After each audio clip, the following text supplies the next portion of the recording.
Hi, friends. Welcome back again.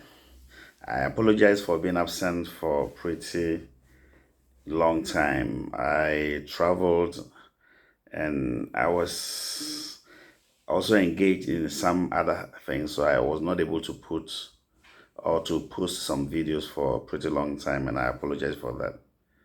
I'm your friend Ato Brentish, and I will encourage you to subscribe to my YouTube channel, Prime Testimony Channel. Today we are going to look at why it is important for Africans to consider, unity. We had the Organization of African Unity, and later it changed to the EU, that is the African Union. And I think it is time for us to work together and reward the efforts of our friend and brother Wode.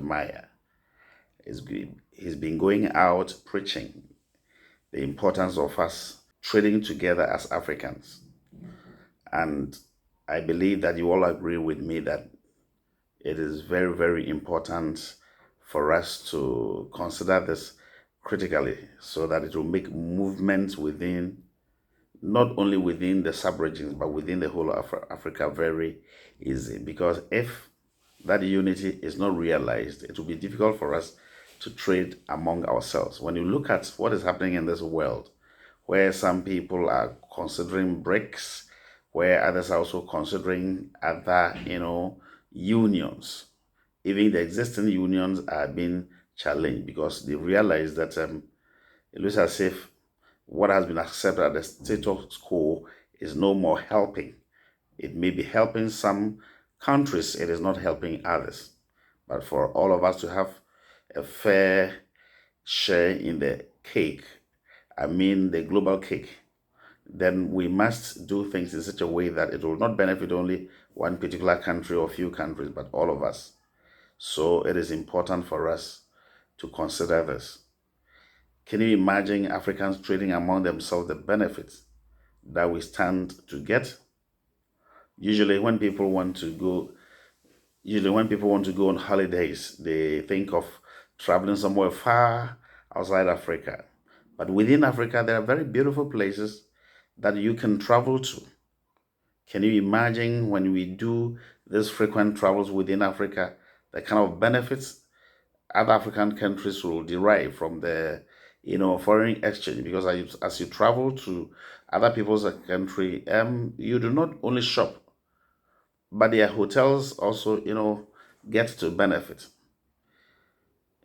We have a lot of universities within Africa, and I believe if we will reorganize ourselves and then, run courses and programs which importance are relevant of our current, dispensation, I believe it will even provide a lot of resources for our institutions of higher learnings.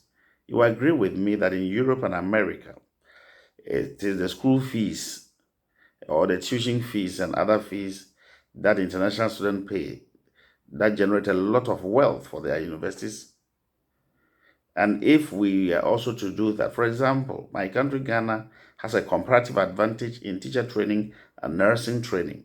And I believe if we will look at that direction and train a lot of teachers and make our educational institutions attractive by improving facilities, by improving the academic environment, in-service training and retraining of tutors and lecturers, I believe it will attract a lot of international students so that at the end of the day, we will also be able to, generate a lot of funds from that one, not only to run our schools, but also to use the remaining resources to develop our economies. When we look at farming, there's a lot we can do. Africa is blessed with fertile lands. And if we are to be serious about irrigation, I think, we shouldn't be crying of any food shortage. Gradually, we are all, looking elsewhere for foodstuffs, looking elsewhere for, imported food. So many years back when we were living in our villages, I mean, we lived simply. Everything was organic. The water bodies were clean. We drank, and we didn't have any, health challenges.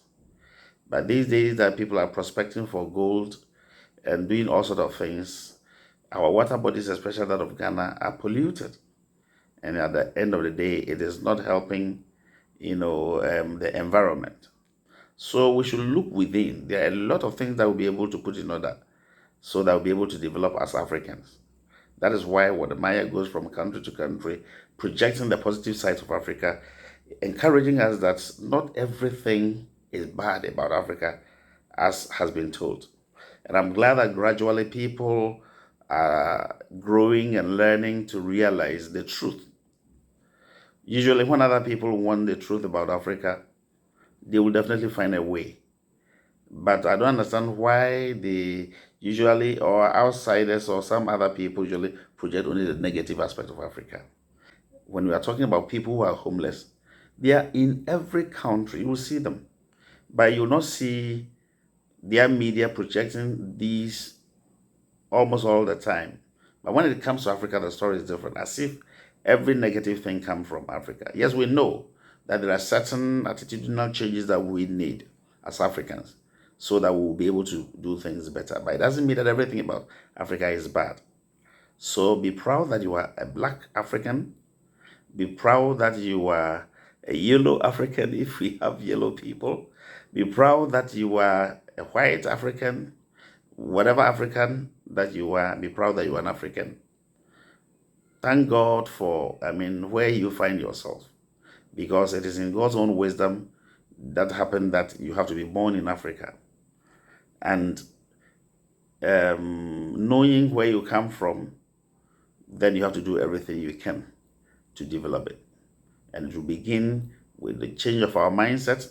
It begins with a change in our attitude.